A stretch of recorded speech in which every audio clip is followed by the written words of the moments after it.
Na? Bouncing. Ay malupit ang mekaniko kay WMS. Shoutout ka par. Tara guys, samahan niyo ako sa auto repair shop. Papacheck natin yung sasakyan ni boss. Maano daw yung gulong niya eh. May ano, kumukutog-kutog. Kumukutog-kutog. Kanida mo. Start muna natin para lumamig yung aircon. Meron kasing lumalabas sa monitor nito eh. Ano? Tire problem. Kailangan ipacheck to.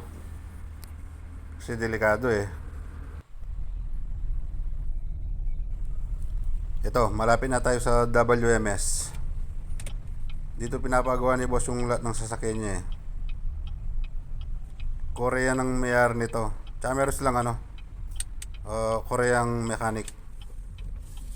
Ito, pasok tayo. Chip.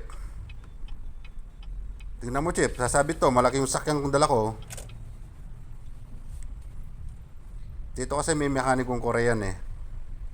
Pero karamihan Pilipino. Nandiyan yung isang tropa nating ano, mekaniko. Ano? Siyempre, bago nila gagawin yan, i-road test muna nila yan. Ayan, tapos na nila ni-road test.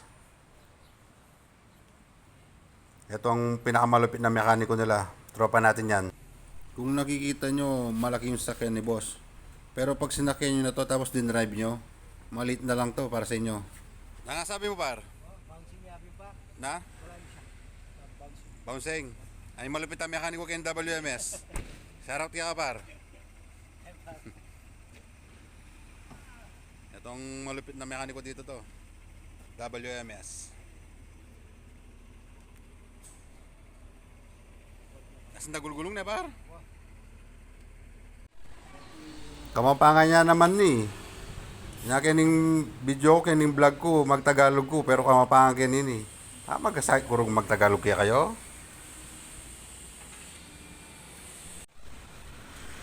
Ayan. Na-diagnose na ang site ng ating sasakyan. Kaya, ang suggest nung Korean mechanic, iiwanan mo na dito. Tapos tumawag ako kay boss, sabi ko iiwanan yung sasakyan. Eh si boss, tinawagan yung isang driver, pinasundo ako. Alright! Pre!